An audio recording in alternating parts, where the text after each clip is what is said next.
Hello viewers, কেমন আছেন সবাই? আজকে দিনটা খুব সুন্দর, একদম শরতের আকাশ একটু দেখা মনে হচ্ছে, সেই নীল আকাশে সাদা মেঘের ভেলা, তাই না বলো?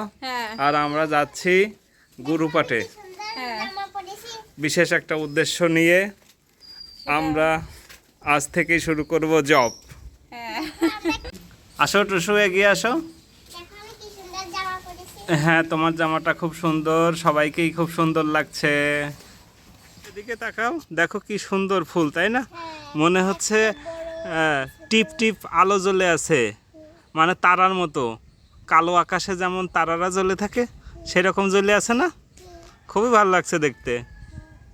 এই ফুলের নাম কি জানো না? আচ্ছা, জানিয়ে দেবো। ডান দিয়ে যাও, এদিক দিয়ে অনেক কাদা হয়েছিল, তো কাদা এখন অনেকটাই শুকিয়েছে। এদিক দিয়ে গাছের কাছ দিয়ে একটু পথ পড়েছে, আমরা সেই দিক দিয়েই যাচ্ছি, তাই না টুসু? পারছো যেতে? বৃষ্টি যদি না হয় তাহলে এদিক দিয়ে পুরোটাই শুকিয়ে যাবে, তখন আমরা আবার এদিক দিয়ে যেতে পারবো। এই পথটা হলো শর্টকাট পথ আমাদের জন্য। আর বড় রাস্তা তো আছেই, কিন্তু ওইদিকে এখন রিক্সা ভ্যান পাওয়া যাবে না, তাই এদিক দিয়েই যাচ্ছি। এদিক দিয়ে রাস্তাটা বেশ নিরিবিলি আর ছায়া ঢাকা, ভালো লাগে। টুসুর বন্ধুর সাথে দেখা হয়ে গেল, বিবর্ত, হাতে একটা লাঠি। টুসু কি করছে বিবর্ত? আসো আসো।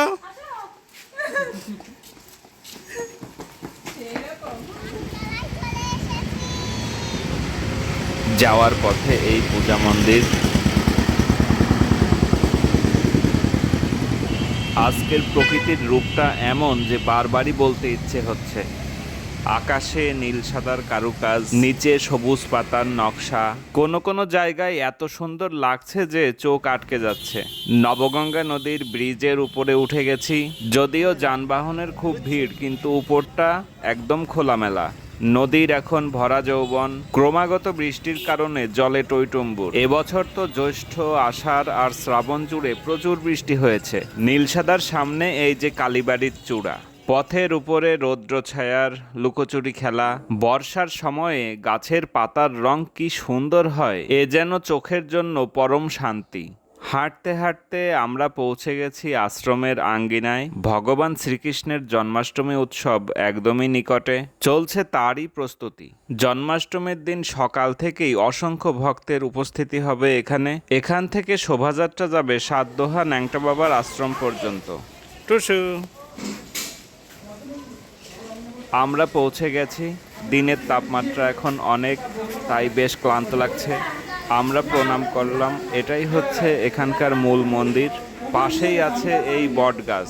বটগাছটি মন্দির, নাট মন্দির সহ সমগ্র এলাকা জুড়ে ছায়া বিস্তার করেছে। আমরা এখন দোতলায় যাব। দোতলায় যাওয়ার সিঁড়িটা খুবই দৃষ্টিনন্দন। আমরা জপের মালা গ্রহণ করব গুরুদেবের কাছ থেকে। আরও অনেকেই এসেছেন এমন অনেক প্রয়োজনে। সকলেই যার যার মতো করে অপেক্ষা করছেন, আমরাও অপেক্ষা করছি। শাস্ত্রে আছে, পূজা থেকে জপ বড়, জপ থেকে ধ্যান বড়, ধ্যান থেকে ভাব বড়, ভাব থেকে প্রেম বড়। প্রতিটি মানুষ যেন ক্রমশ উত্তরণের পথে এগিয়ে যেতে পারে, এটাই ভগবানের কাছে প্রার্থনা।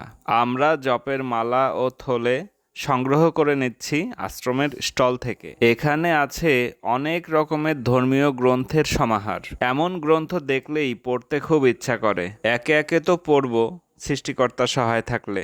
এখানে পূজার জন্য প্রয়োজনীয় যাবতীয় জিনিসপত্র পাওয়া যায়। নতুন মালা পরে নিয়েছি, কেমন লাগছে? টুসুরও খুব আগ্রহ, টুসুর মাকেও খুব ভক্তিমতী লাগছে।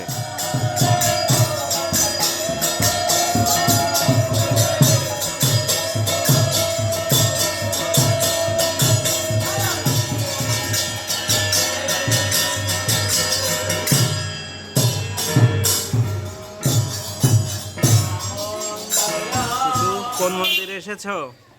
শিব মন্দিরে আর গঙ্গা মন্দির। এই যে এই পাশে, এটা হচ্ছে গঙ্গা মন্দির। ওই পাশে যে শিব মন্দির, এই নদীর পাড়ে, এই যে নবগঙ্গা নদীর পাড়ে এই যে শিব মন্দির। এখানে সুন্দর গেট করা আছে মন্দিরের একদম পাশে।